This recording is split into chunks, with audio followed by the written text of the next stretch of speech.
guys, welcome back to my channel. If you're new here, my name is Hani with a J. The look that I will be doing today is this amazing look. Okay, let's be honest, I can't even say that with a serious face.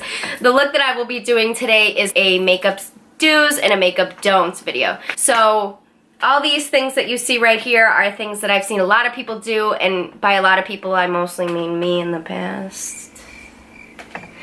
But I offer you a lot of tips and kind of suggestions on how to fix this mess here and make it look more like this side right here. Alright, let me stop rambling and let's get into the video. Alright guys, so let's jump right into it. First things first, on the right side, we're going to do primer. So what primer does is it fills in all your pores and it makes it so your makeup lasts throughout the day. Alright, now that this primer's done, on this side, I'm just not going to do anything. Now, on the do side for foundation, I'm going to wet my beauty blender. Now, on the don't side for foundation, I would be using a dry beauty blender, but unfortunately I already wet it because, you know, it's just kind of habit. It's like second nature to me at this point. So on the don't side, I'm going to go in with this beauty blender, and I'm going to go in with the Dior Skin Foundation. Same foundation I'm using on the other side, but this foundation is a lot darker than my skin. Now, on the don't side, I'm actually just going to smear it on. This is something that I used to do a lot before I knew that with a beauty blender you're supposed to pounce. But when doing this, what happens is you get kind of a mess. You don't get that full coverage that you're looking for.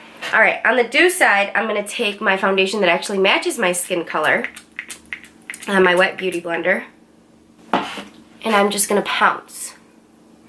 So what this does, by pouncing, you're actually allowing the beauty blender to do its job, to make it so the foundation is actually going inside your pores versus just resting on the top of the skin.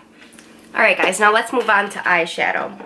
So on the don't side, I'm not going to use any primer on my eyelid. I'm just going to leave as is. Versus on the do side, I'm going to use primer. And now I'm going to set that primer. So setting primer is a really big deal, because if you don't set your primer, then when you put on your shades, it's just going to kind of go everywhere, and that's exactly what we don't want to happen. Alright, now that we have set our eyes, we're going to start doing our eyeshadow. So the look that I'm going to do today is just a brown, matte, natural, nothing too crazy. Takes minimal effort. But even though it takes minimal effort, there are things that you can do to tremendously mess it up. So first things first is you want to always do a transition shade. I am not going to do a transition shade on this eye. I'm just going to do the transition shade on this eye. I'm going to go with the Jaclyn Hill palette, the third shade into the palette, and just work that transition shade into my crease.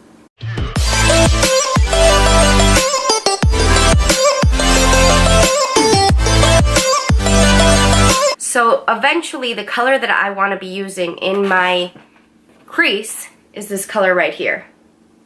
But instead of building up that dimension like I would on the right side, I'm just going to go straight into it. Because when you see a picture of somebody with makeup, you see that color and you're like, oh my god, that's the color, I just got to put it in my crease. So I'm going to dip my brush into that color. I'm not going to tap off any of the excess, and I'm just going to go right in. This is making me cringe. So even though I'm still doing the windshield wiper motions, even though I'm still doing what I'm supposed to be doing, you see how much of a mess it is. First off, because I don't have my transition shade, and second off, because I didn't tap off the excess. So now on the do side, I want to get that same color, but I don't want it to be such a hot mess. I'm going to go in now is a little bit of a darker color so that I can start building that color. I'm going to go in with this color right here, tap off the excess, and put it right in the same crease. You can see that it's already starting to darken up. Now I'm going to go in with a little bit of a darker brown and go into the same crease. Always with the windshield wiper motions. Now I'm actually going to go in with that same color that I wanted in the crease on this side. But instead of going in with my fluffy blending brush, I'm going to take a very precise blending brush, which is a lot smaller. So we got the same effect, but this looks a lot nicer and blended out than this does. Alright, now for the actual eyelid portion. So I want it to be kind of a gradient, kind of a dark brown to a white crease. So I would want to build that dimension. But on the don't eye, I'm just going to take the color that I want on my outer corner and just kind of dab it right on. Again, not ever kicking the excess off my brush. Oh yes, honey, slays. So what I'm gonna do is I'm gonna take my brush and I'm gonna go in with a very light brown instead of going straight in with that dark one. I'm gonna go in with this color right here and start to put it over the outer corner. Now I'm gonna go in with a little bit of a darker color. Now I'm gonna go in with that same dark brown color. Now I wanna go for a matte look, so what I wanna put in my inner corner of my eye is a nice white shade. So I'm actually going to be using my Shade and Light palette. This shade right here is a very nice matte color. But just like I said, brushes are extremely important. So what I'm going to do on the don't side is I'm going to go in with a fluffy brush. So when I first started doing makeup, I saw that brushes were kind of expensive, you know, $15 to $30 a brush. And I was like, like, who needs that? Like, I can just use one brush for it all. So for the longest time, I was using this brush, this blending brush, just to put everything on. And let me tell you, it was just a complete and total mess. So I'm gonna go in with that blending brush to put on my eyeshadow. As you can see, when you're using this blending brush, the eyeshadow kind of just goes everywhere. So to actually put that eyeshadow on, you wanna use a nice packing brush, something that's very dense, that you'll have a lot more control of when you put that eyeshadow on. Alright, so as you can see, this eye looks very clean, very nice, versus this eye is just kind of a total mess. Now for eyeliner. So when you do this on the wrong side, what I used to do is that I always saw, when I saw people's winged eyeliner, you know, that it was winged, that it kind of went like that. So in my head, I was like, well, you know, I just need to draw that shape on. So I would try to form that wing.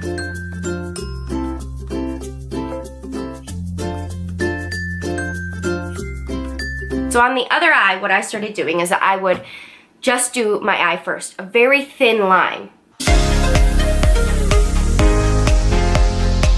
So what I would do is I would draw a straight line. If it's difficult for you to just go like this, you can always do this. This is what I first started doing. And instead of keeping my eye wide open, I would have it closed, because at the end of the day, you're not going to walk around with your eyes like this.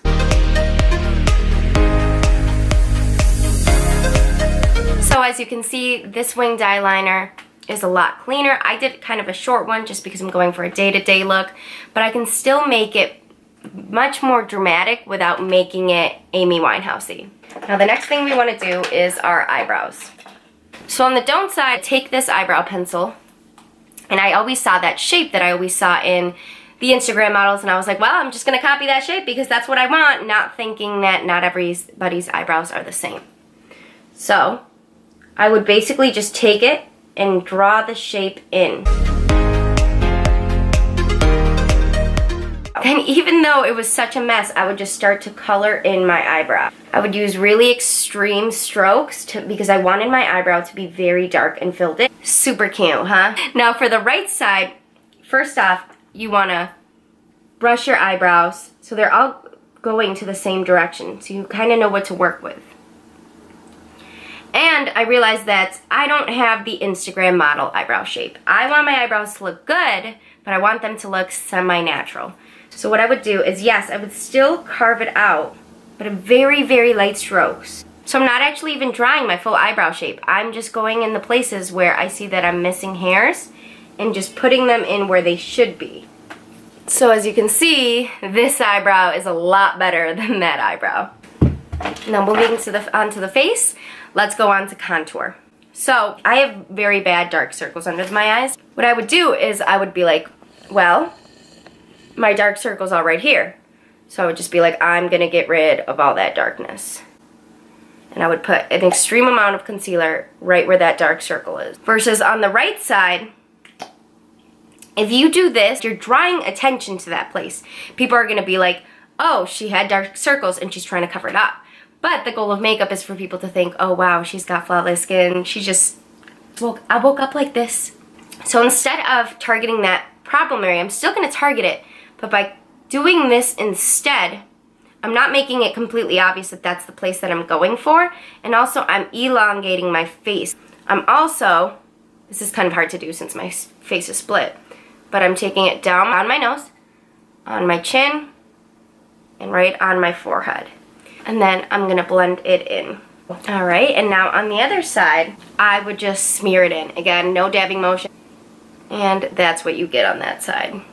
So in this side, you can see my face looks very clean, versus in that side, you're like, oh my god, she put so much concealer under her under eyes. Did she even sleep last night? Which the answer is no. Now for contour, I'm going to take my Shade and Light palette, and on the wrong side, I'm going to take the darkest shade. Because you see people on Instagram, and I know they do the crazy super dark and then super light and all that, and that might look good in Instagram with all the lights and stuff, but that's not going to look good in real life. And as great as it is to look good in pictures, not everybody's going to see you from a perfect 95-degree angle and the perfect lighting. So you want to make it look as natural as possible.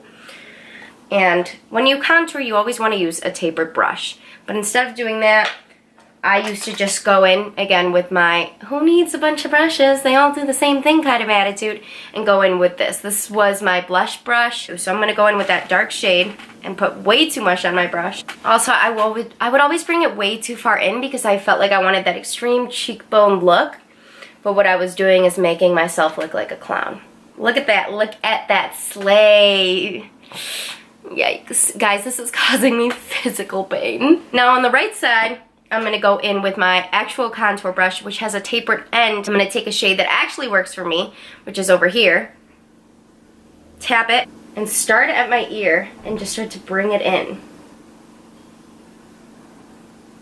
And that's how far I'm taking it. That's it. I don't want to take it all the way to my mouth. So you're still getting that contour effect, but you're not getting it, oh my god, it's in my face, you look like a clown kind of look. Now for highlight.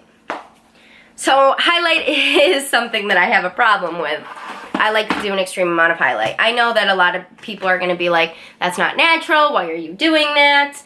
But I just like to be extra. There's just some things that work for some people and other people don't like them, and I'm just like, I don't really care. I want to be bright.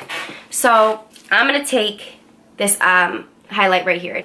On the wrong side, I'm going to use the same brush I used for my contour. I just figured, you know, this whole cheekbone right here, that's what needed to be highlight. So that's what I went in with. I would bring it really far up, and I would use an extreme amount of highlight. Cute, huh? So on the right side for highlights, you can still use a bunch of highlight, but you want to know where to place it and how to do it. So what I'm going to do is, I don't want to do it all over my face, but instead right on my cheekbone. Because if I do it all over my face, you can see all my pores, and that's just, it's not cute, honey.